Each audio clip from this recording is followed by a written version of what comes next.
Сәлем достар, менің есімім Қайырбек, мен химия пәні мұғалімі. Бүгін біз сіздермен аммиак тақырыбын қарастырамыз.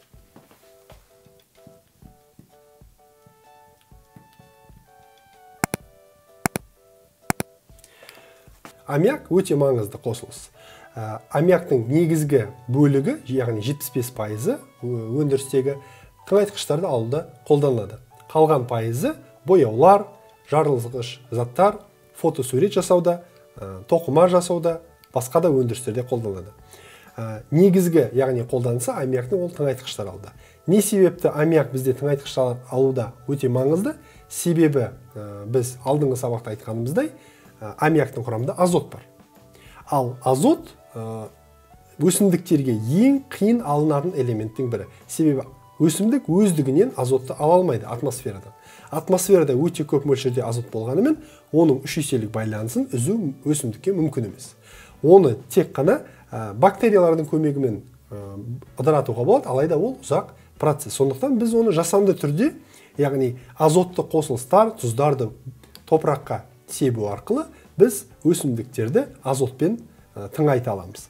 Соның бірі бізде аммиак. Оның құрылысын қарайтын болсақ, бізде азоттың сырт қабатында 5 электрон бар. 5 электрон салатын болсақ, оның екеуі жұптасқан, үшеуі дара орналасады. Осы дара электрондар бізде коваленттік байланыс түзуге мүмкіндігі бар. Олар 3 атом сутекпен байланыс түзеді. Ковалентті полюсті байланыс. Нәтижесінде бізде октет заңы орын алады. Азот өзінің сыртында өзінің 5 электроны және 3 сутектің электрондарын бөлісіп, яғни 8 электронға ие болады. Сутектің әр сыртында бізде 2 электроннан болады екен. Бұны біз кеңістікте салатын болсақ, бізде 3 жұп электрондар бар екен. Ол 3 байланыс жұптары және 1 бос жұп. Осы 4 бос жұп электрондар бізде тетраэдр пішініне ие болады. Яғни біздің аммиактағы орбитальдың пішіні тетраэдрге ұқсайды екен. Ортада азот тұратын болса, 3 байланыс бізде.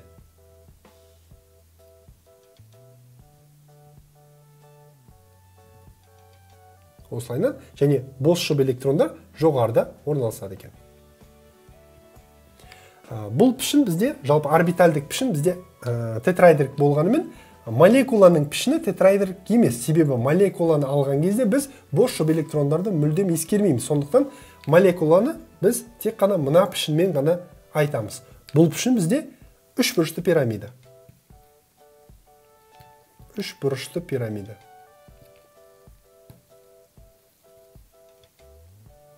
Енді бұрыштың аралық, осы байланыстың аралық бұрышын алатын болсақ, мына бұрышты.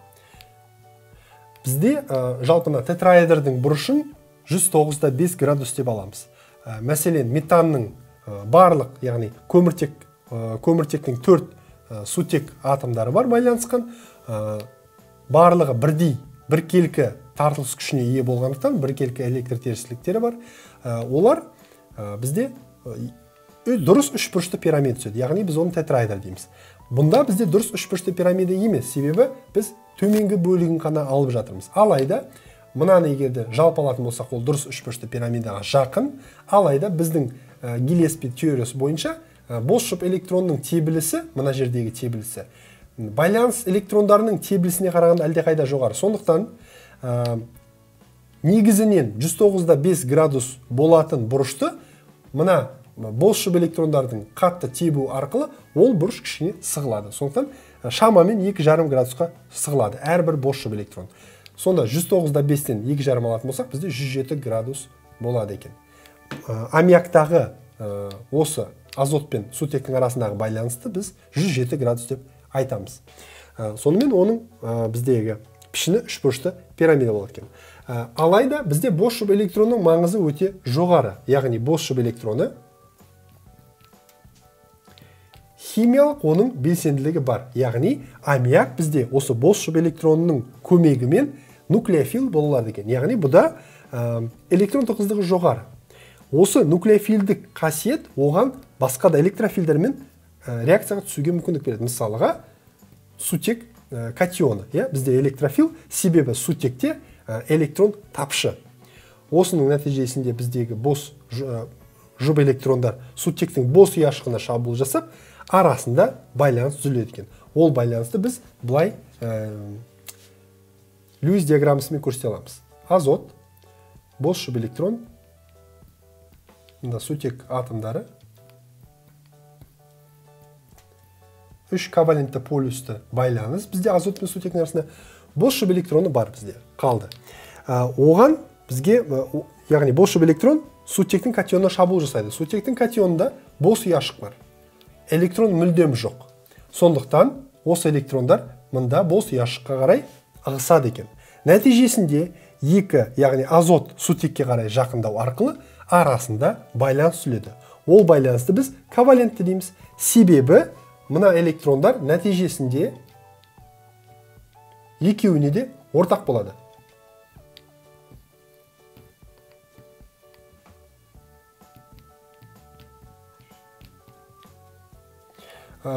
Яғни кез келген ортақ жұп электрондарды біз ковалентті дейміз. Бұл да ковалентті. Мынау байланыстарды ковалентті. Алайда ковалентті полюсті. Себебі азот пен сутектің электр тесігіне айырмашылық бар. Полюсті. Қалай ойлайсыздар оқушылар?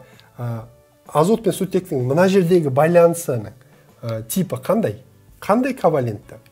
Бұл коваленттік байланысты біз донорлық, акцептерлік деп айтамыз. Донорлық, акцептерлік.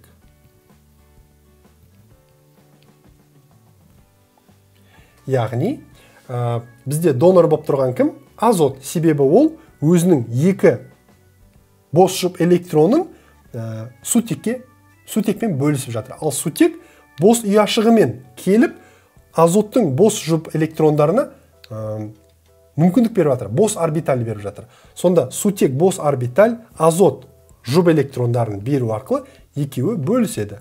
Соның нәтижесінде бізде донорлық акцептерлік механизм орын алады. Сонда азот бізде донор, сутек акцептор болып тұр.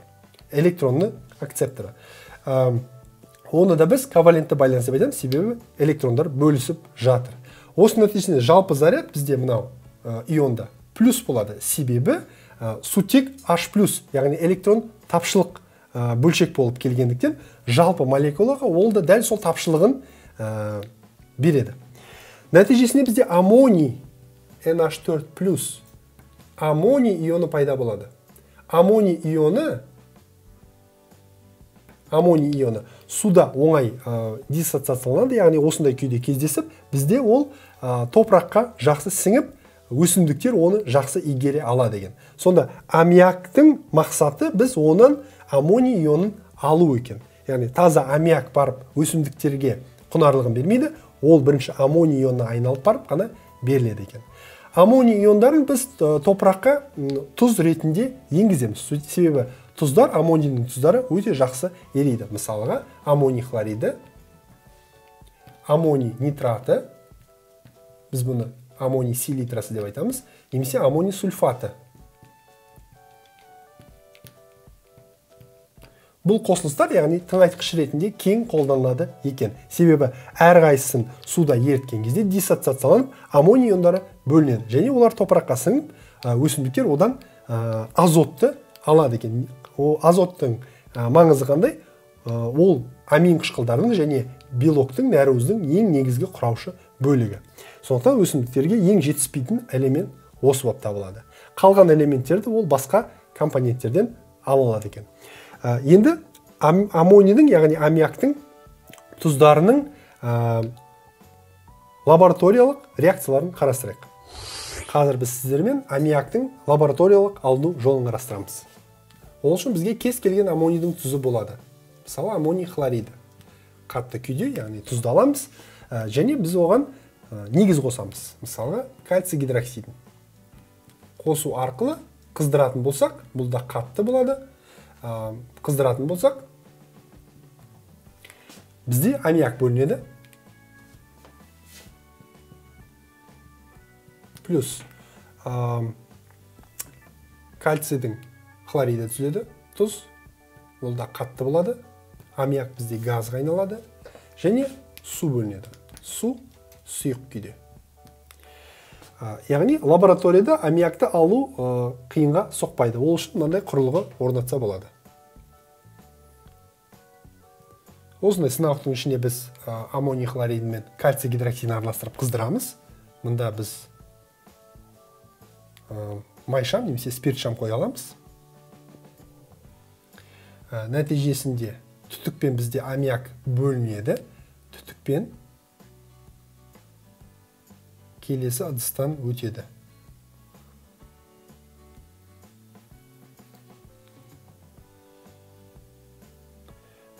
Осы ыдыстың ішінде бізде кальций оксидінің тұздары орналасады. Ол бізде ылғалды, яғни аммиак бумен бірге көтерілгендіктен, онда судың буы болуы мүмкін. Сондықтан су буын кальций оксиді тартып алады да, таза аммиакты мынан шығарады. Таза аммиакты біз келесі сынауықта жинай аламыз. Мұнда аммиак жиналады. Шығып жатқан аммиакты біз дымқыл лакмус қағазымен анықтай аламыз.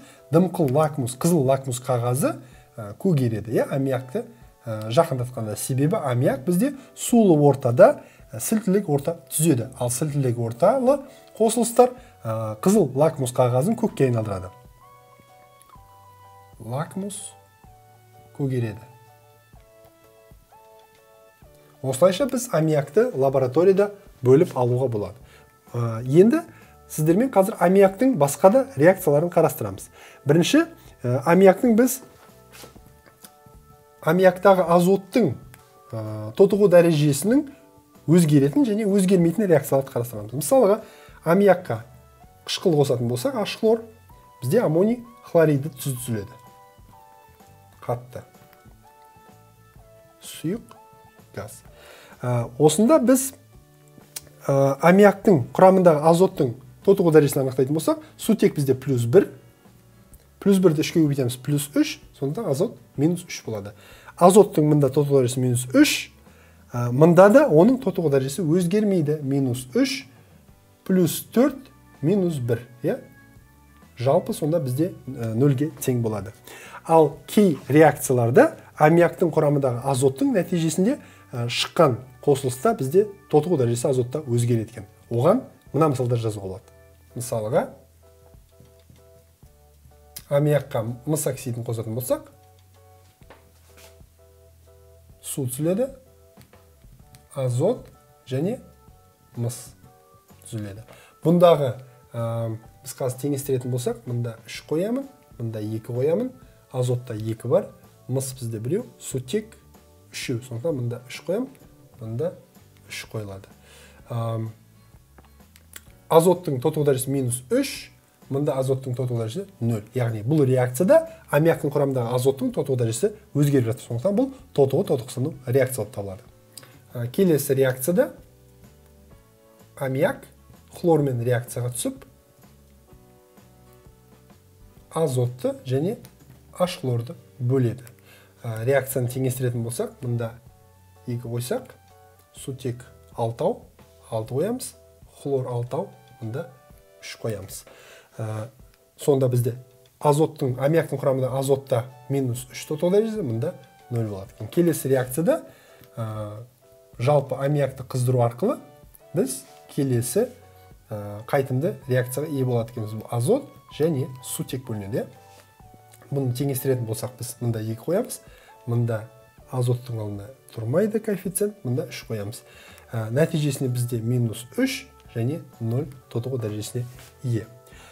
Жалпы аммиактың осы негізгі көптеген бөлігі тыңайтқыштар алуда қолданады екен, шамамен 75%. Сондықтан ол өте маңызды қосылыстардың бірі болып табылады. Сонымен оқушылар, бүгін біз аммиакты қарастырдық, оның қасиетін, оның қолданысын, оның реакцияларын, лабораториялық алыну жолын. Келесі сабақта біз өндірістік масштабта аммиакты қалай алу керек екенін қарастырамыз.